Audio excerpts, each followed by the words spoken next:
Good morning, everybody. How y'all doing? Who's excited to talk advocacy today? We got 15 minutes. We're going to rip through a bunch of stuff. There we go.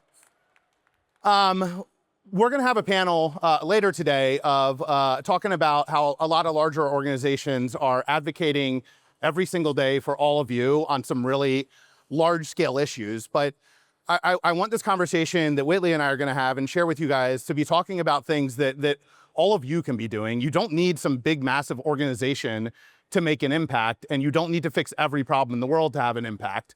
Every little step matters, and the more of us that are out there doing these things, it's going to be so much better for everybody. So that is what we're going to talk about, some tangible examples to get everyone thinking. But before we even do, advocacy is a word that's thrown out there, and if I pulled everyone in here and said, what does advocacy mean to you? I'd get variations of probably 10 different answers because advocacy can mean a lot of different things to different people. So before I even start, I want to kind of start with a loose definition of what does advocacy mean to you, Whitley? So like you said, it means a lot of different things to a lot of different people. For me personally, advocacy is not just a title, it's a calling as a second-generation mortgage broker. It's about standing up and speaking loudly, confidently, and consistently for those who have been silenced and who are not able to speak up for themselves. Yep. It's about being in the rooms and where decisions are made and speaking up for the folks and bringing their stories, their struggles, their aspirations for the folks who've continuously been silenced and who have not been invited into those rooms. Advocacy has a truly personal meaning to me as a Black woman, as a mother, and as a mortgage professional. I feel like I carry generations of dreams deferred, but I also possess the tools to help bring those dreams and make them a reality. It's not just about, it's about showing up and showing out until we can make equity a realization for generations to come and changing the trajectory of the generations behind us. But like you said, it means so much to different people. And, working with Black homeownership, working with home buyers, it has a truly personal meaning to me. And so, but Brennan, what does it mean to you? I want to hear your definition of what advocacy is. I agree with everything you just said. It's also something that's deeply personal for me for different reasons. I'm not a Black woman, in case you didn't notice. But, oh, really?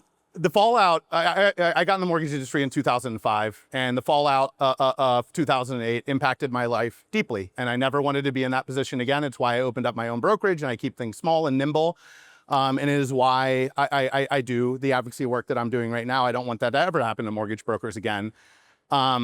Advocacy, to me, is action, and it is something that I think if you are in a position where you are aware of a problem, and you have the expertise required to try to help fix it. You don't need to fix it on your own.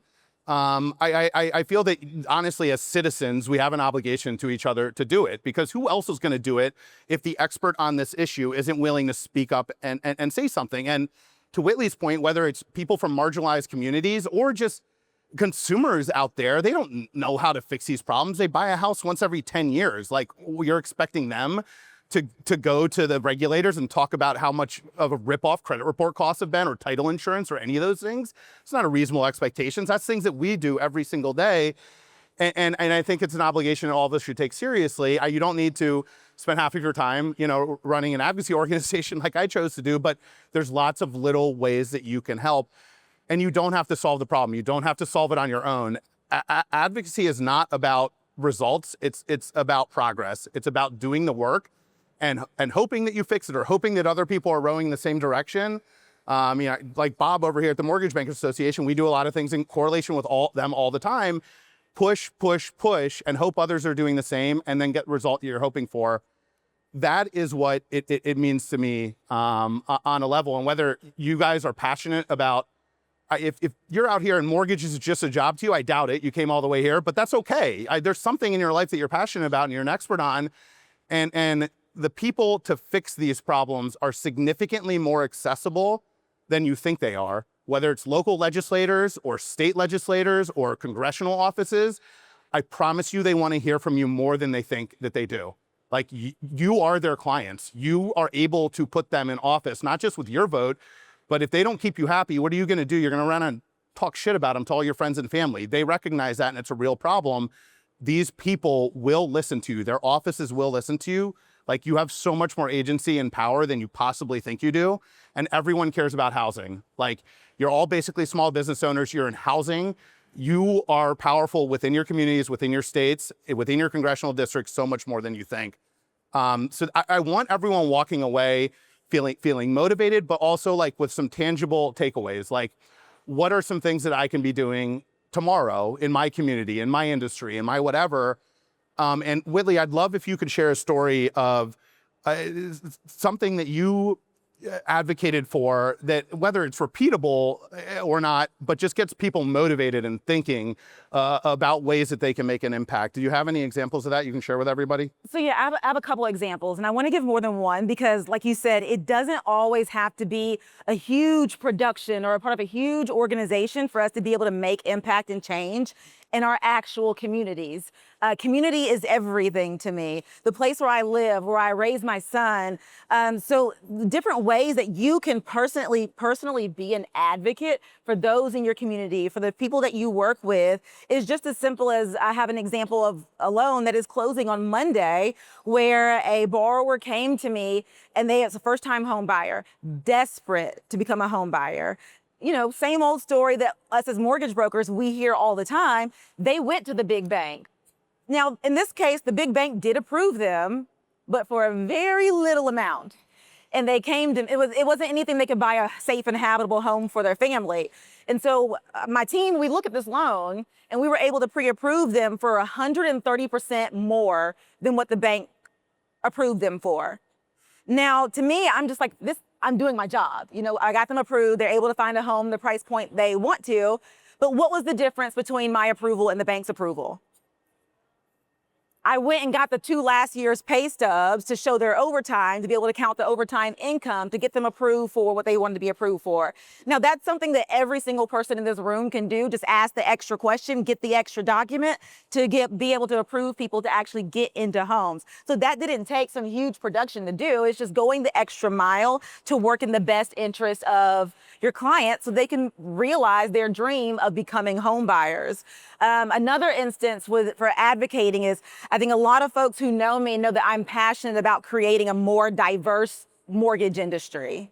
And so with that, I'm excited that with my company, Advocate Home Loans, that as of tomorrow, we'll go live with accepting summer interns to bring more diverse employees into the mortgage industry, teach them how to thanks, guys. So teach them about the mortgage industry, let them know that this is a lucrative career that you can be a part of, get the feel for it, and then we'll help sponsor them to get their license from there. So those applications go live tomorrow, and we'll focus on HBCU students, Hispanic students, to help create a more diverse mortgage industry. And then there's so many things we're working on. So, but what I'll leave off on is, okay, in our communities, mortgage brokers here, who is constantly looking for down payment assistance programs?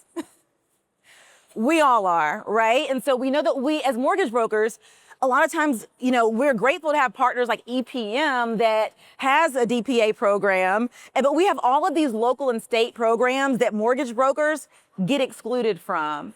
And so I'm from Georgia. I live and work in Columbus, Georgia, about 90 miles south of here. In our city, we have a city down payment assistance program called Sweet Home Columbus. This program was available to brokers, and it was actually helping the low to moderate income folks in our city. And then the program just went away quietly. It was suspended, and no one was talking about it. And so in our town, I was the #1 mortgage broker who was originating loans with this program, and then it just went away. And so because we don't have as many programs, I needed this program to come back. So I started reaching out to the city, to the directors of the programs at the city. Now we're working with the government, so that means that things are not always going to move as fast as we would like them to, but you have to stay on them. So that meant me sending emails, my emails going unanswered, sending calls, the calls going unanswered. I'm sending emails with statistical data, the census data about how our cities make up and how we need this program here. And it got to the point where I finally got a response back, and he was kind of just telling me to like leave him alone and to make it short, but we wouldn't stop. And so I'm like, I'll do whatever, I'll put resources behind it. I have contacts. Let me know what you guys need at the city and I'll help you guys. So eventually we got the program back up. Well, then when it got back up, because they knew how hard that me, a single mortgage broker, was fighting to get this program back because the citizens need it in our city that I live in, which is we're 49% African American, but that's not the majority of the folks who own the homes in our city because of a lack of down payment assistance resources. So when it came back, my company, Advocate Home Loans, is now the #1 lender on the list for the City of Down Payment Assistance program, where folks are continuously calling us that we're able to offer this program to them. And so that's a struggle that a lot of mortgage brokers have, of not getting access to the down payment assistance programs, but being able to stay on it, get your foot in the door, letting them know that you're passionate about it. When it comes back up, we were the first ones with the call. Now we're one of only 3 companies in the entire city or country that are approved to even do this program. So you have to get your foot in the door to be able to make change and facilitate change. I love it. One, I want to quickly share with everyone that this is something a lot of you can do in your states that we've done. So every state in the country has, if you are 100% disabled veteran, you are exempt from real estate taxes to some portion or another. In 19 of those states, if you're 100% rated, you are 100% exempt from taxes, okay? I live in Maryland. Maryland is one of those states. That is awesome. This is a wonderful thing. The problem is that you technically could not apply for this exemption until after you own the home, which makes sense on the surface of it, but all of us know the problem it creates is like, underwriters are encouraged or feel like they have to count these taxes against the debt to income ratio, even though they're ghost taxes. They're eligible literally at the closing table. Like, what sense does this make? And I'm very involved with my state association. If you're not, I strongly encourage you to. They do important stuff. They have fun happy hours. Go. And I was at one of those happy hours, and I'm talking to the rest of the people on the legislative committee, and I'm like, this is a problem, and it seems like a very easy fix. Why do they have to wait until they own the home? Why can't they just apply after they're under contract? And instead of saying they are exempt, say upon taking ownership, they're exempt. That's all the underwriters need to be able to back these taxes out. At that time in Maryland, this was over $80,000 in buying power for 100% disabled veterans. It's a massive amount of money. Brought it up. Took it to the state delegates that we have relationships with, but even if you don't have any, they're accessible. Explain this problem to them. Within a year, we had it passed. House, Senate, governor signed, unanimous on all things, 23 co-sponsors, like big deal stuff. And since then, we have passed this legislation in 6 other states. We're currently advocating and pushing the BA to simply make a guideline change so we can do it nationwide. I don't expect them to move quickly on anything anytime soon.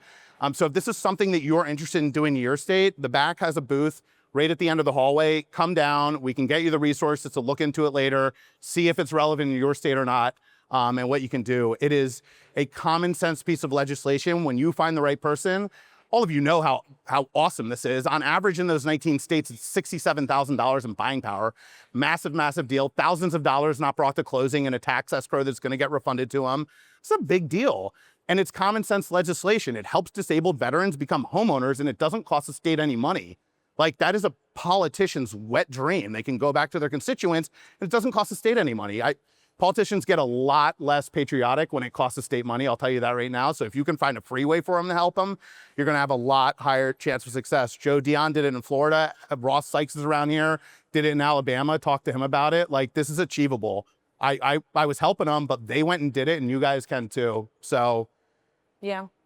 Anything you want to share before we let them go? I think I'm just going to leave on, it's possible to make change from where you are. Yep. So take those first steps, pair up with other mortgage brokers, check out the back booth, talk to me afterwards.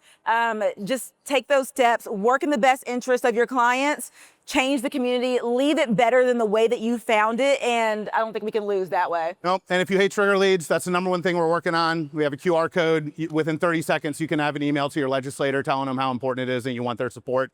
It matters, it matters, it matters. You can make a difference in 30 seconds. Please come by the booth and do so. Appreciate y'all. Thanks.